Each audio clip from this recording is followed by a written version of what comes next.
Everyday life science সূচনা চ্যানেলে সকল শিক্ষার্থীদের স্বাগত।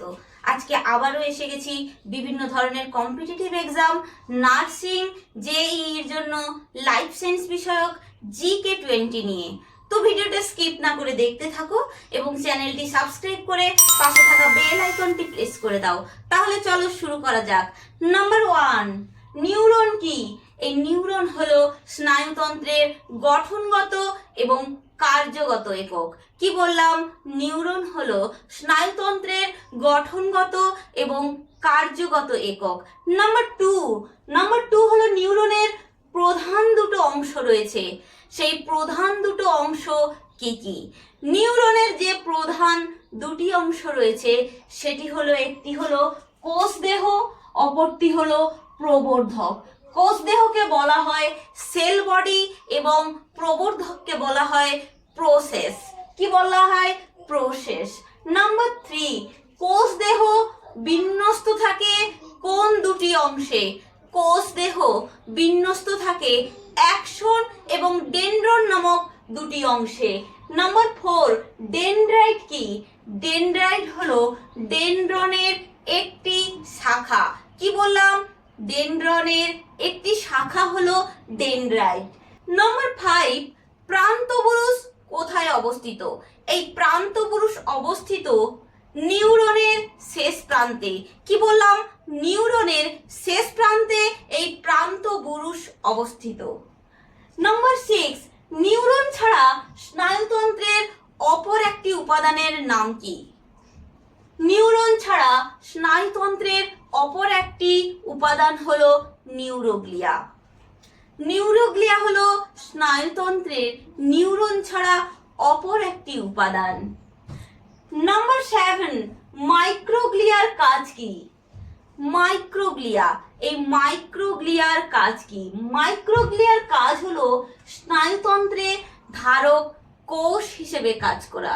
কি বললাম?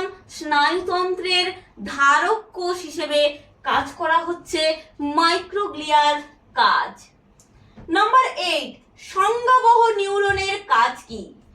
সংজ্ঞাবহ নিউরনের কাজ হলো সংজ্ঞাবহ এবং মিশ্র নার্ভ গঠনে অংশগ্রহণ করা। কিসে অংশগ্রহণ করা? সংজ্ঞাবহ এবং মিশ্র নার্ভ গঠনে অংশগ্রহণ করা। নাম্বার 9, আজ্ঞাবহ নিউরনের কাজ কি?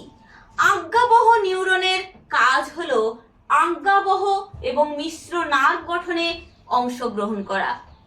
নাম্বার 10, সহযোগী নিউরনের কাজ কি? সহযোগী নিউরনের কাজ হলো সংজ্ঞাবহ এবং আজ্ঞাবহ নিউরনের মধ্যে সংযোগ স্থাপন করা। কি করে? সংজ্ঞাবহ এবং আজ্ঞাবহ নিউরনের মধ্যে সংযোগ স্থাপন করাই হলো সহযোগী নিউরনের কাজ। নাম্বার 11, যোগকলার আবরণীগুলো কি ধরনের হয়? অবশ্যই জানতে হবে যোগকলার যে আবরণী সেটি কি ধরনের হয়। এই যোগকলার আবরণী রক্ত জালক সমৃদ্ধ হয়। কি ধরনের হয়? রক্ত জালক সমৃদ্ধ হয় যোগকলার আবরণী। নাম্বার 12, প্রত্যেকটি নার্ভ তন্তুগুচ্ছকে কি বলা হয়? প্রত্যেকটি নার্ভ তন্তুগুচ্ছকে বলা হয় ফ্যাসিকল। কি বলা হয়? ফ্যাসিকল। প্রত্যেকটি নার্ভ তন্তুগুচ্ছকে বলা হয় ফ্যাসিকল। নাম্বার 13, বহির্বাহী স্নায়ু কি দিয়ে গঠিত? বহির্বাহী স্নায়ু মোটর নিউরন বা আজ্ঞাবহ স্নায়ু দ্বারা গঠিত। কি দ্বারা গঠিত? মোটর নিউরন বা আজ্ঞাবহ স্নায়ু দ্বারা গঠিত। নাম্বার 14, অন্তর্বাহী স্নায়ু কি দ্বারা গঠিত? অন্তর্বাহী স্নায়ু সেন্সরি নিউরন বা সংজ্ঞাবহ স্নায়ু দ্বারা গঠিত।